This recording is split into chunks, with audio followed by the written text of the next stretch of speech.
On to our first panel. I believe they're on their way up.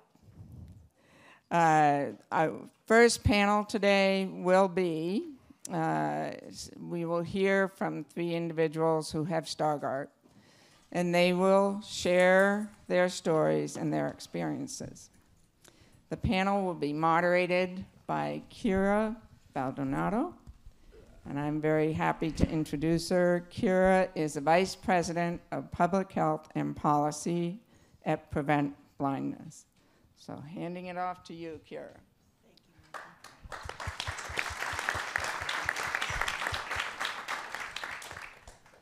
Wow, that's a tough act to follow, but just one thing that really resonated with me was the power of the stories. From those that impacted you in your business choices, Brad, to those that are guiding us in our decisions and our research and our outreach for help and guidance.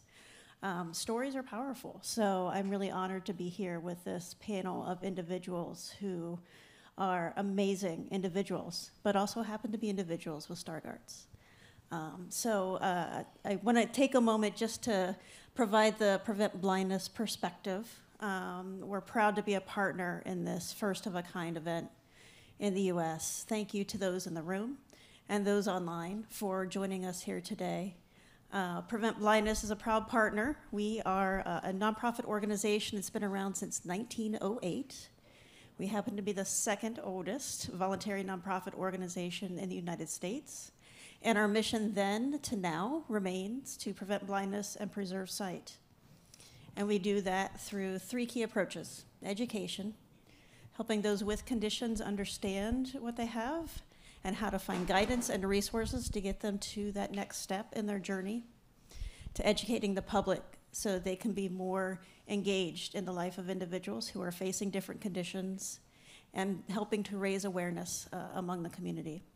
We also work to educate professionals, those who are in the healthcare system, so that they can have earlier identification of vision problems, getting people to care, and having a stronger system of healthcare for all individuals.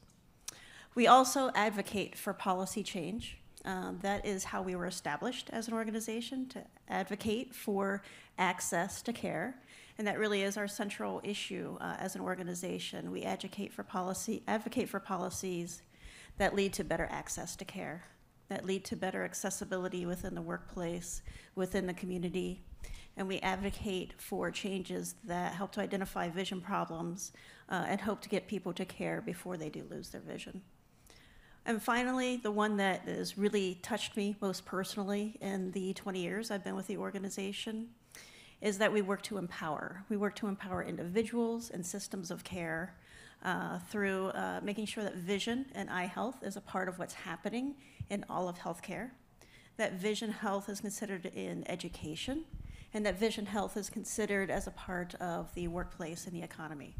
So we're improving those systems, but we work to empower individuals in their stories, in their journey, and that they can also have a positive impact in eye health. And so I'm really pleased to be able to see 3 empowered individuals here sharing their stories. So we're going to take a few minutes and learn from them and their journey and hear their stories so that we can be stronger from them. So with that, no pressure, all of you. We're here for a conversation in a community. But if you could, and I'll start with you, Chloe, take a few minutes and just tell us about yourself and where you are with your journey with Stargardts.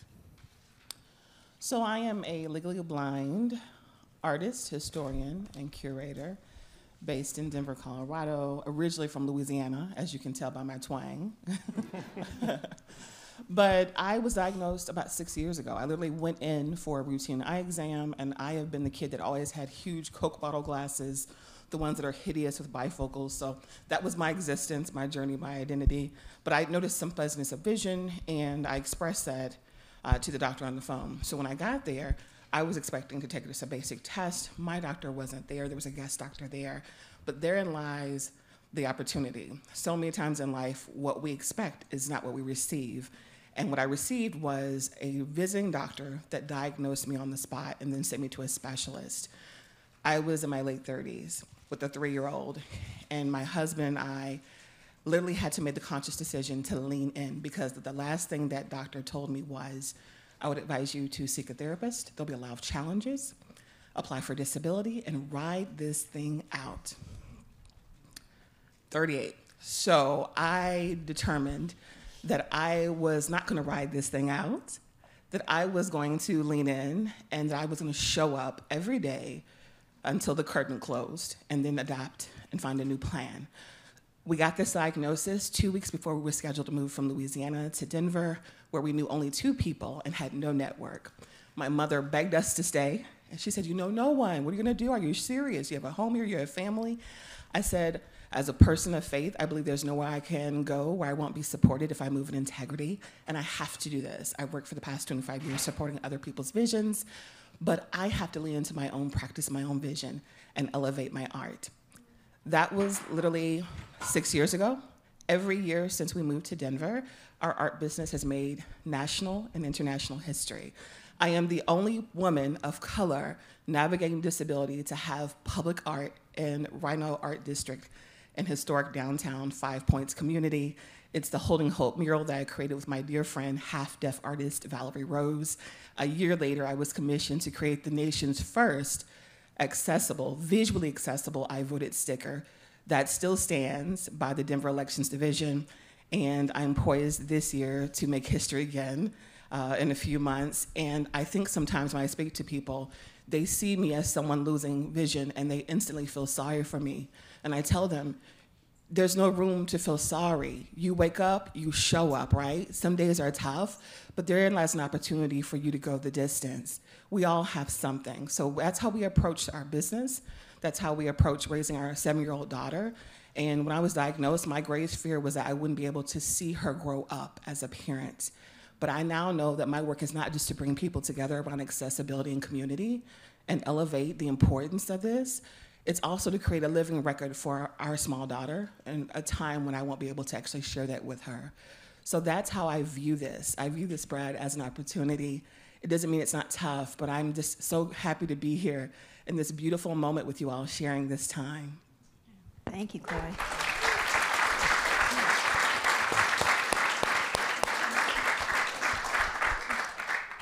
Jack, you want to take a moment to tell us about you and where you are in your journey? Yeah. So my name is Jack Duffy Portentis. I was diagnosed with Stargardt in the 3rd grade.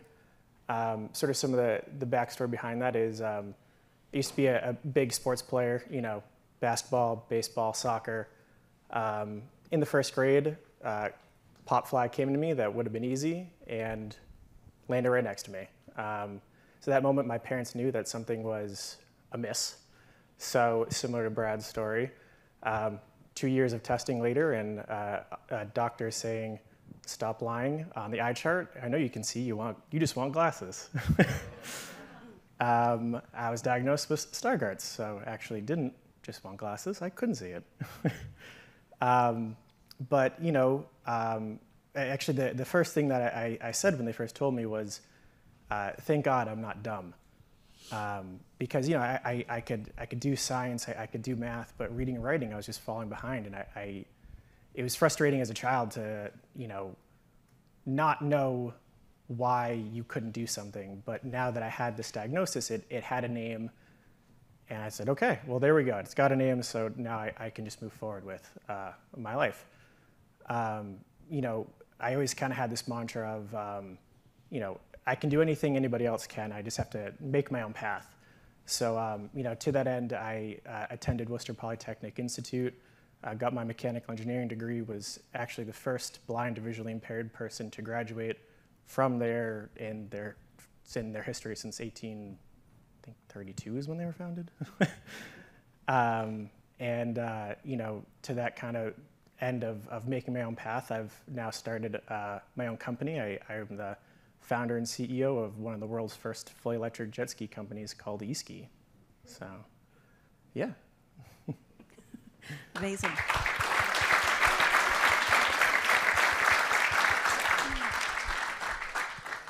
Charlie, tell us about you. Sure. Hi, I'm Charlie Collins. I am a recovered macular degenerate I'm the oldest guy up here, for those of you who can't see. I was diagnosed in 1976, 77 at Mount Sinai. And there's 8 of us, my parents. I have 4 sisters and a brother, and all 8 of us jumped in the, some of you will know, the Plymouth station wagon with the way back seat.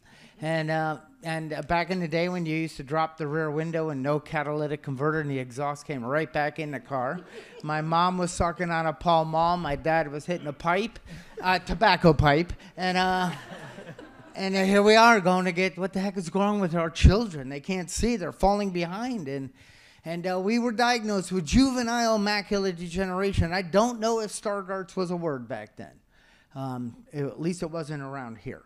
And I was very disappointed because I wanted to be a jet fighter pilot. I wanted to race cars, motorcycles, or something.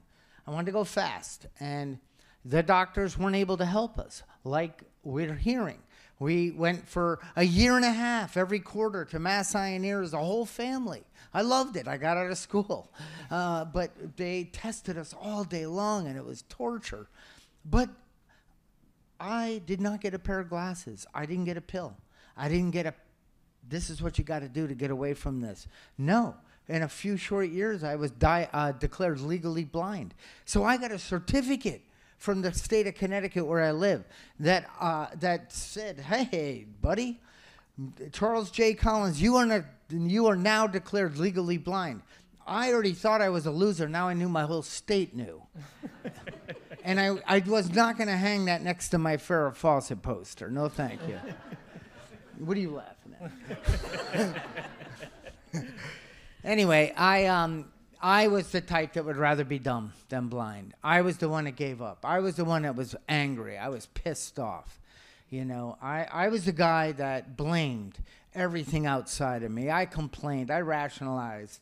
And I suffered immensely because of that. I had a brother and 2 sisters that were getting good grades, and my brother and I shared a room. I'd say, stop getting good grades. I mean, mom and dad aren't cutting me a break. But like Brad's parents, my parents never enabled us, never said we couldn't do something. They let us fall. They let us get back up, and they let us find our path. Now, me, it took a little longer, but I did get into the motorcycle business. I used to race and ride dirt bikes. No good, no questions. No cops either. No, I'm just kidding. So anyway, why'd I do that? Because I had an itch. And that's the thing, I work with people. I want you to scratch those itches. What is coming to you? What path is getting brought to you? Because as we're hearing, blindness is not a curse. It's not the end. It's a new beginning for a lot of us. It's a way. And it's a better way for me. My gosh, I don't have to pretend anymore. And, you know, I went into the motorcycle business. I got a job. I became the VP and part owner. I got to do all the things I wanted to do on motorcycles. Race, snowmobile. Oh, I was legally blind all that time, too. But who's kidding, you know? But then I went into the vision business, and I opened a retail operation. Because my biggest transformation was saying, I can't do this. I want to die. I'm at the jumping off point. I used to look up to the God of my misunderstanding and say, please take me. I can't do this anymore. The bed I cried myself to sleep for many years. I finally called out and I said, please, something's got to change. And I got a job. I mean, I had jobs, but I got a challenging job at a motorcycle deal. I'm like, why would you ever ask a dumb blind person if they want to work here? He said, I see something in you. He said, you come here all the time. You're enthusiastic. And I need somebody like you on my team. I'm like, and he said, I believe in you. Tears came to my eyes. I'm like, I can't let this dude know I'm going to cry. I mean, somebody believed in me. I didn't believe in me. I needed that. I believe in each and every person in here. Whether you're struggling, whether you're coming out of that struggle, just know there's a path brighter than you'll ever imagine ahead. But it's up to you. So I took the job. I did well. I accepted my IDs for, most part. And I used adaptive technology. And then I opened a business. I said, I want to help people. This life rocks. And that's what I did. And then I sold it in 2016. And now I'm sitting next to Jack. But I'm going to be one of his testers on the snowmobile jet ski thingy bingy. As long as it goes fast, I'm in. But anyway, life best lived is life by design. And I know, a couple minutes. You could shut my mic off at any time. I'm blessed to be up here. And I'd like, please, each and every one of us, I just want to hear it up for the first Stargardt Summit at the Carroll Center. Come on. Woo! Back to you. Thank you, Charlie. A man of few words. Thank you for finding them. I think you'll agree with me. We have individuals here, not just individuals with Stargardts. We have vision, creativity, and certainly determination. And I'm proud to share a stage with you. I don't know that we'll have time for all our questions, but that's okay. But I want to ask, Chloe, one of the things that we talked about in our earlier conversations was the role of community. So what role does community play in your journey? I think community is everything. And I think sometimes people hear the word community and think, oh, a lot of people. But the truth is, in my personal experience, it could be 4 people. It could be 2 people. You just need someone that definitely sees you, sees your worth. And even if they don't understand, they're willing to help support you. And I think that is so important for everyone, but particularly if you're navigating disability, because so much of this calling can feel isolating in so many ways. And I think that when you have tougher days, if you already feel isolated, there's an opportunity for you to sit with that and let it pass some days, because you have to do that. But there's also an opportunity for you to lean into your community, and that requires vulnerability. It also requires a sense of openness, too. So if you can pass through that and tap into community, call into people that you know genuinely care about you, it can really make the difference, because there's no way to navigate this by yourself. Thank you, Chloe. And so it takes people, and I think it also takes some technology. So Jack, tell me, as a younger person, for those who may not be able to see, Jack is the youngest up here. We're all a little jealous of that. But so tell us what role technology plays for you. Yeah, so, as somebody who's diagnosed in the 3rd grade, and, I'm 26 now, I was really on the front end of accessibility tech in really portable accessibility tech. I had the first iPad when it first came out, and even all the way through college, I was known as the iPad guy. But technology is so critical. Even just having an iPhone with the right apps on it can absolutely change the game. Going to places like the Carroll Center, Perkins School for the Blind, and getting accessibility tech days where you can see everything that's currently available and find out what works for you the best is really the biggest thing in the game, because you don't know what you don't know, and learning about what's out there and all the amazing technology that's come out. I used to wheel a CCTV from classroom to classroom, and now I have one that I can fit in my backpack. I mean, it's truly amazing what's happened over the last 10, 15 years in accessibility technology, and just getting that knowledge base and learning the tools that are out there. The bigger the toolbox you have, the easier the job. So, yeah. That's right. Yeah, and keep willing to try new things to find the right one that works. So we have a good community. We have technology. Charlie, a curveball for you. What do we need as a mindset for individuals with Stargardts? Curveball? You set me up. Well, I love the idea, but we're not alone. I was hired two sisters and a brother with it, and I felt alone. So you're not alone. Number one, community is critical. Sharing your feelings, going through the trauma, going through whatever, because we all have ants. Ants are within us, in our brains, in our minds, and what that stands for are automatic negative thoughts. And when we wake up and we trigger that little farm by saying, this sucks, I can't see that. I hate computers. I never do this right. This stupid coffee maker. Who made these buttons? You know, when I start triggering, I'm in charge of being angry, that's all I am that day.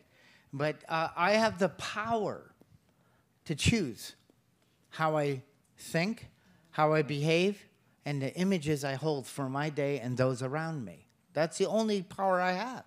I can't fix Jack. I don't know if he's broken. I can't. Chloe, she's rocking and rolling. But that's what for mindset is. And I am an international speaker.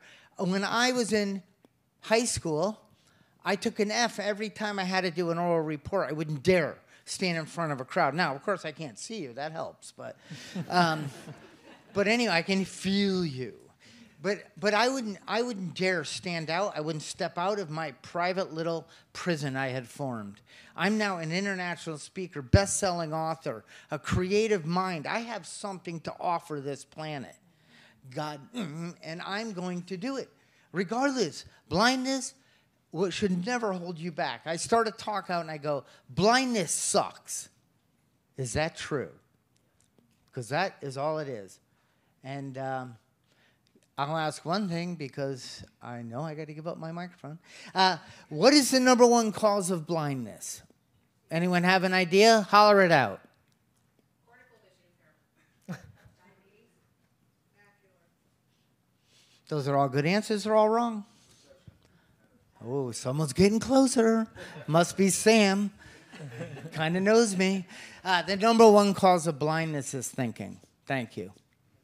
Oh, I keep You're going to hang on to that, Charlie. A question for whoever wants to jump in. I'm a little scared it may be Charlie again. Just kidding. Thank you. So, no, just kidding. So what would any of you like to provide as advice to parents of a newly diagnosed child? I guess I'll start. Yeah. So, what I would say is it's not over. It's just the beginning. There's going to be struggles, but everybody, visually impaired, not visually impaired, all around the globe has their own individual struggles. And, it's up to, not just the child, but also as parents to support the child in making sure that it doesn't overwhelm them, that you're there to support them and to help them overcome these challenges. Like I said, there's a path for everything, and everybody can do anything you want to. It's just a matter of finding that path. So, helping your child find that path is, so I would say, the biggest thing in supporting them in that path. My parents did. Enabling is disabling. You want to have a disabled child, enable them. Do for them what they can do for themselves, and that will cripple them. And because it's hard enough on my own without having parents, But what I have seen, I am co-founder of Thriving Blind Academy. We have a parent pillar. And so many parents do for their kids what their kids could do for themselves, but they don't want them to get hurt, look funny, sound stupid. Not stupid, but whatever. They're embarrassed, and so they go ahead and email the teacher, show up, try to set up the playground. And instead of allowing that student to find their power, their child, I should say, to find their power and build their life from what tools they were given, besides eyesight. Yeah.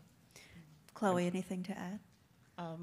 I have a different viewpoint because I wasn't diagnosed as a child. I was an adult.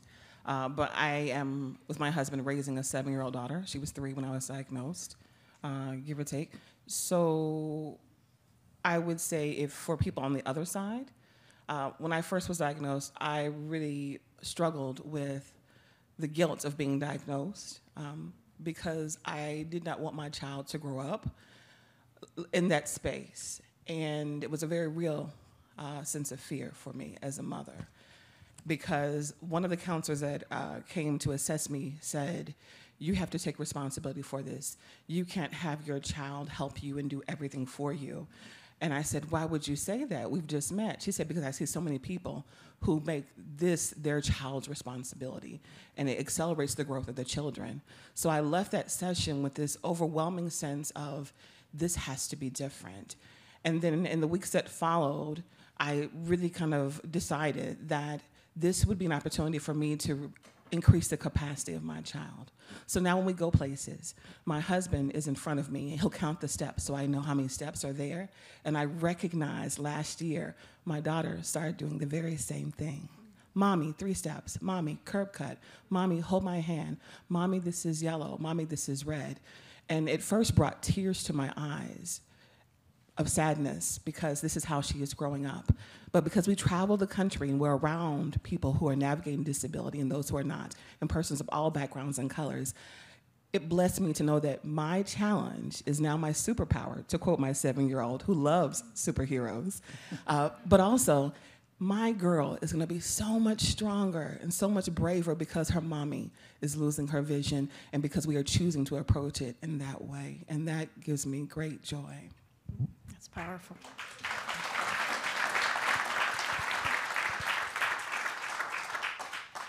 So that brings me to another topic.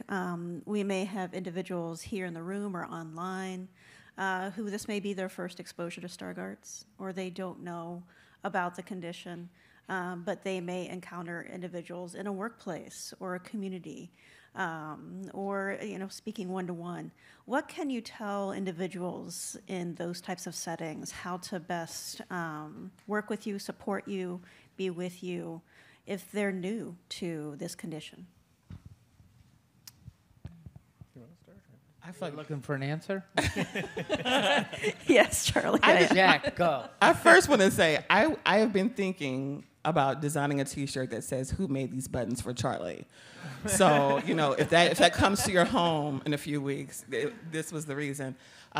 We do a lot of work. So I create shows 3 times a year in Denver, where we live, and then those shows essentially travel upon invitation. To do so, people just need to visit our website, duplessisart.com. So a lot of my work is I create art and immersive experiences that are fully accessible. No matter what you're navigating, you can experience the work. It's a tactile component to the shows. You can feel the work. We always have audio description. For those who are low vision like me, who have lost a significant amount of vision, and I'm not fully blind yet, we use contrast, rich colors, all those things that you often take for granted if you're fully sighted. Additionally, there's a component of our business model that allows us to partner with private and public organizations. I do a lot of work with municipalities, and we go in and we offer art therapy, and we engage people around tougher topics and make it fun. Coming out of the pandemic, we were blessed to partner with the city and county of Broomfield, which is a suburb of Denver, and we met with 143 city employees who had been furloughed. Many of the people in that space had never been in the same room together because of the pandemic. And there was a lot of weight and energy coming out of a pandemic, right? People had lost people have gone through different changes.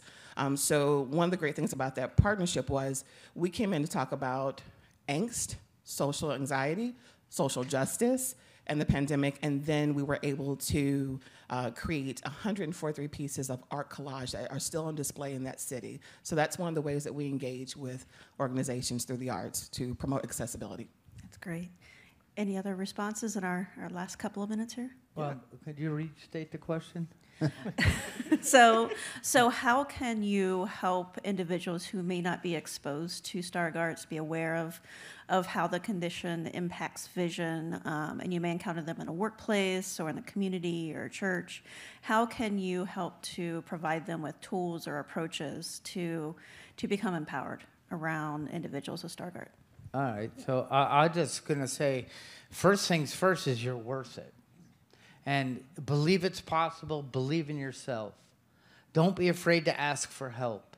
Certainly don't be afraid to give help. I'll tell you, there's a local Rite Aid pharmacy, and I hated shopping. I mean, I like Home Depot, but I didn't like shopping. I don't like, because I can't see the prices. There's too much stuff. It takes too long. I can't pay. They kind of look at you funny when you're at that machine. God forbid I had to give change, or I'm trying to use the credit card thing. It doesn't have speech. It's not large print. So without that story that they don't design stores for me everywhere, anywhere, ever, yet. But I go in and I think, hey, I was wondering, could you help me find something? Because I'm worth it. I need some help, and people are there to help me. And she said, I noticed that you have something with your eyes. Yes, I have macular degeneration. Well, Stargardt's. I'm legally blind. This is what I'd like. And she's like, anytime you need help, just come in. She stands and does I mean, why? I mean, it makes for a life experience so much better. I feel independent. I feel... And then people walk me, hey, do you know where to do it? I do. You know, I mean, we can give back. So don't be afraid to ask for help. Make mistakes, please, and fail forward, because that's the only way we get to where we really, truly want to go and be. That's wonderful. Yeah. You know, if I were to sit somebody in front of me who's never dealt with somebody with Stargardt's, I think it'd probably be three things that I would say. One, I'm looking at you, but I'm not looking at you. I know that's complicated.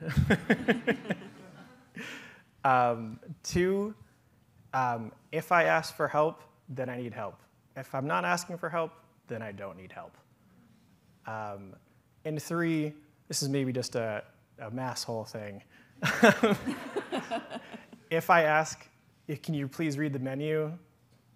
I don't need a why. Please just do it. I don't want to explain my entire life story of how I was diagnosed. I would just like you to please read the menu to me. It's amazing. I think we're going to have time for a couple of questions, but while we're getting hands raised, let's give them a great round of applause.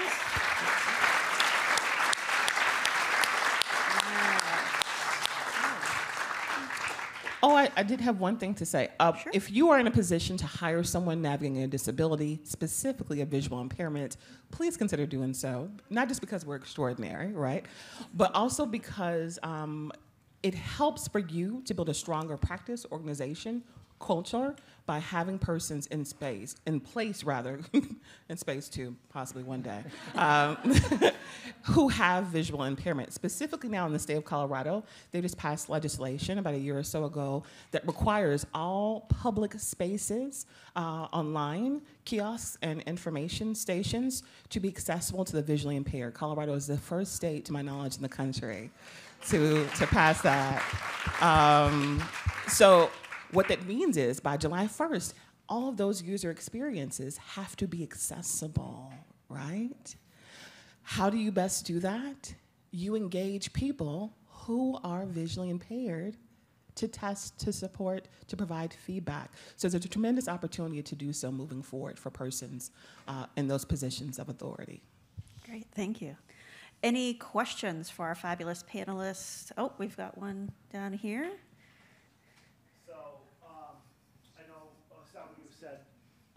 Thank you.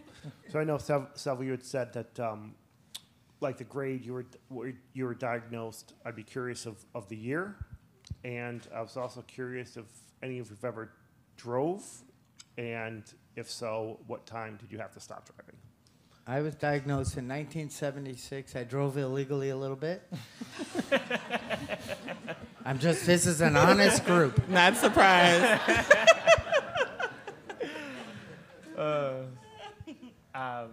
I was diagnosed in 2007, and I could never drive, though I also would say I maybe drove here and there. But I also, you know, I did recreational vehicles, which you don't need a license for. That's encouraging and scary for so many reasons. I was diagnosed 6 years ago, and I was still driving. But once I started experiencing the fuzziness of vision from losing my central vision, I stopped driving at night. So a year prior to being diagnosed, I would not drive at night. I just told my husband, I don't really feel comfortable. I'm not going to drive at night. And we had a little one, of course. So I have not driven in 6 years. Like literally the day I was diagnosed, I limited my driving. And when we moved to Denver, I stopped driving. So I've never driven in Denver. And if you've been there, honey, you know the traffic, so you agree. Like, that's a wise choice. And that, for me, thank you for your question, is in addition to potentially not seeing Zoe grow up, my daughter, and my beautiful husband, the hardest part for me was that because as a female, that I closely identified that to my independence. And that was the toughest part.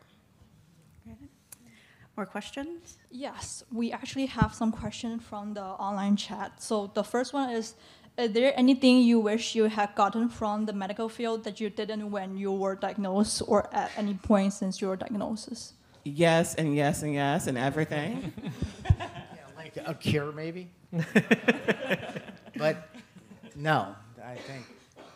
There was nothing available when, and I was only diagnosed 6 years ago, so I can't imagine what it was like for Jack and Jack's parents and for Charlie. The only place I could find information was there were 2 or 3 websites, but I didn't know it existed. My mom has RP, so we were tested from the time we were 12 for RP, and they were like, "Oh, you're in the clear," and then go figure, I get this, and everyone's like, "What is Stargardt?" So, Yeah. I would say for me, especially when we were diagnosed, it was hey, you're legally blind, pat on the back, have fun. But I think just if my doctor had said, listen, why don't you reach out to your Commission for the Blind, and just had some more resources, Carroll Center, the Perkins School, whatever it might be, and say, start there, because as soon as if you're willing to engage, which I know for some people, engaging is also accepting, which can also be tough. But if you can get past that hurdle and go to these places that are here to help, they can show you everything that you need to be able to function. So, yeah. yeah, that's so true. I just learned about the Carroll Center 6 months ago.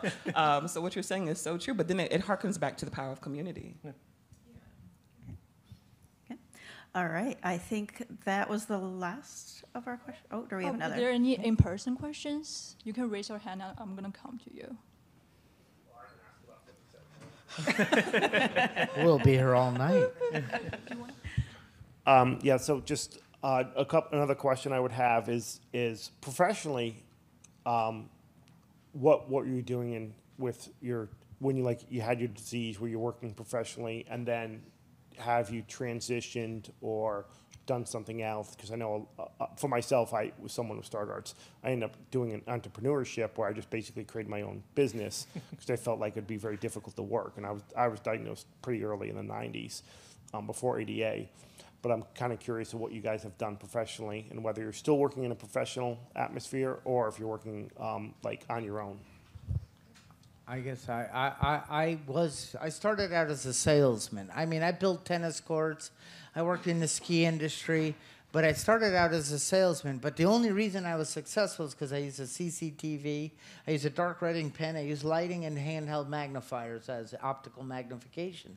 And because of that, the vision, the eyesight problem kind of was no longer how I came.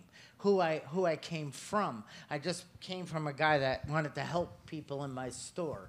And because of that, I became a part owner. I mean, that wasn't my goal, but the company offered me ownership, and I became a vice president. And because of that confidence, knowledge, and growth in life, I then started my own company. And I kept that for 19 years. And then I have another company. And then I co-founded the Thriving Blind Academy. And then I have worked for a company as chief marketing officer. And I've loved it all. I mean, I tell them right up front, this is me. This is what you're getting. You pay me well, you'll get a lot. And let's go make an impact, Because but prior to that, oh no, head was down. Oh my God, they might know. They might think less of me. I'm never gonna. That story's over. So there was a transition. Yes. Between not telling people that you're visually impaired to telling people you're visually impaired. Yes. Yes, there was. There was shame, and then there was power. Like, I believe in me. I believe it's possible. I'm not embarrassed to tell you who I am, what I am, and how I can help. Yeah, I would say for me, I kind of had a similar journey where I said, I'll make my own job. But You know, in terms of, I think it's in the end similar to kind of going to school, where I went to school, I would have 12 professors a year. So, you know, it's all about advocacy. So before every class, and, you know, when I was looking for jobs to do the same thing, you know, I'd say, here's my disability, this is what it is, this is what I need and why, but it's not going to slow me down. This is what it is. I'm not going to, you know, ask for anything I don't need, but this is what I need, and this is why I need it. And that seems to get people in a good mindset to understand, and you know, as long as you have that advocacy, it works. For sure. I think for me, I had to consciously make the choice to create something for myself. I worked in government and higher education and was very, quote unquote, successful in that space. But as soon as I was diagnosed, people who had known my work for years and knew my work ethic had, some of them, not all, some of them had a difficult time accepting my new reality, because I think sometimes people think, how does your new normal affect me, right? Which is a very selfish thing to think, but it's true. So I had people I'd written grants for and done large art festivals for and programs. They were just like, how do we work with you now? How do we do this now? And I was like, are you serious? And it was hurtful and shifting. But when people see me now and say, have you always been an entrepreneur? Yeah, my parents were entrepreneurs, so I grew up working in the store and the shop, so I have appreciation for work and that kind of work. But I really, as a woman of color in the Western world, I had to create something, because even with 8 years of school and world travel and work, I still had to audition every time I was in a room, every time. So either I was always the youngest in a corporation, or I was the brown person in a corporation, or a female.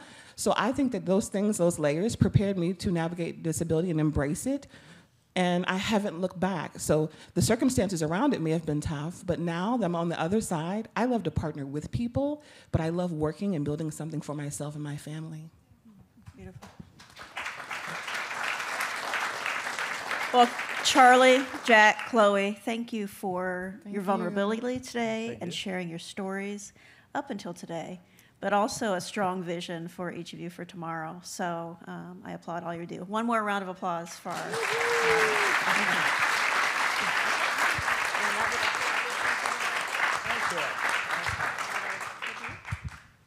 I think we're transitioning. There you go. Thank you. Thank you. So while these folks are working their way off the stage, all I can say is there was so much in there I could relate to. You know, there's so many lessons. Blindness is a family affair. It doesn't just affect us, it affects the people around us. The more we all go through grief and struggle a little bit when we first find out about our condition, but the more proactive and positive we are in facing our challenges, the easier it is for everyone around us to come to support us and to see us for who we are. Someone who happens to have a visual disability, but we are not defeated by it. I am very pleased to offer you a little treat right now. We're going to see a 7-minute video of an exciting new film about 5 fierce and funny women with Stargardt called Seeing Stars. It is a solo musical created by an Emmy Award-winning actress and writer, Ellen Gould, who herself has Stargardt. In this video, you will see Ellen, or you will hear Ellen, transition back and forth between being interviewed, more or less in a normal voice, and appearing in a studio with musicians, in a recording studio with musicians. And interspersed throughout the video is Ellen playing or singing or playing the parts of the characters in her film from her original stage production of Seeing Stars that she performed before the pandemic. So I hope you enjoy this video and let it roll. can you see me? That's the first thing people ask me when I tell them about my eyes. Well, I mean, they say, what do you see? What do I see? What do I really see? Seeing Stars is the story of 5 incredibly fierce, independent women with visual impairment. It's not the kind of thing you normally write a musical about. This is generally how close I sit to the computer. So what I like to do is bring it so that it looks almost like sentences. I am legally blind. And for all my career, I was never out about it. Didn't you see that? Screamed my brother. Of course I saw it. When did you see it? Just before I turned. You better get your eyes examined. I just did. EFPTOZLPED. I have Stargardt disease. I don't like the word disease. I like to actually call it Stargardts. It inspired the title, Seeing Stars. And I have Stargardt's juvenile macular degeneration. Hi, I'm Tori. I am Mallory, and I have it too. Hi, my name is Connor. So like whenever we look straight ahead at something, it like disappears. And just call me the writer, because I'm finally writing about the thing I've tried so hard to hide, that I don't see the way most other people see. It's hard to remember how many places I've done this, or how many iterations there were of it. I feel wind, I hear rain. I have been writing it off and on for 20 years. But I didn't want to just write an entire show about my own experience. It felt incomplete. And then one day it hit me. I would try and find other women who had this as children. So at the end of the day, the doctor comes in, sits down with my parents and says, she has Stargardt's disease. And then he turns to me and he says, well, what this means is your eyes do not work properly. You could go blind from this. I did the 5-character version at the United Solo Theater Festival just before the pandemic hit. The pandemic forced me to think about the play differently. I quickly came to understand the power and value of doing this as a film as opposed to doing it on stage. I would reach more people. The camera lens could see the way I see, the way Connor sees, the way Mallory or Dory. When the doctor saw my retina, he said, I think you have Stargardt's. And I said, oh, Stargardt, sounds glam. So what do we do? What's the prescription? And he said, there's nothing you can do. There's no cure. No cure? What are you talking about? No cure? People with this very often get a second round of vision loss when they get older. I always wonder in the back of my mind, is this the day I'm going to get the bad news? The women that I found who are in this show, my stars, most of them have had that second round of vision loss, yet they are unstoppable. Good. Blind girl swag is a state of mind. It's way more than what your eyes can see. It's more the way you look at things, like differently. This, what they call your disability. I know what it's like as a young kid not to have had a diagnosis and to feel less than. I couldn't see, and I didn't know I couldn't see. And until I got that diagnosis at 15, I really felt like a failure. I am determined to get something out that parents can say, oh, maybe that's what my kid has. Kids could say, oh, there are other people who've struggled with this.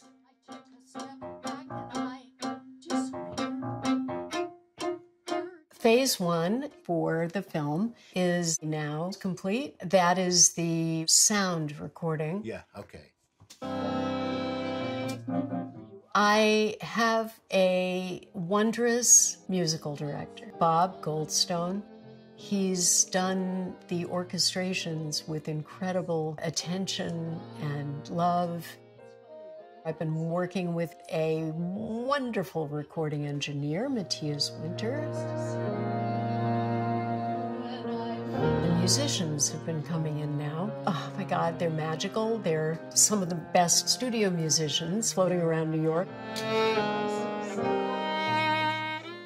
I've come to realize that this story is not just about vision impairment or the challenges of particular disabilities, but it's about the value of difference. No matter how different someone is from you, when you sit together and you share your stories, they're not a stranger anymore. Every star in the sky is reflecting in my eye. And when you're here with me, it's as if myself I see, seeing you, seeing me, seeing stars.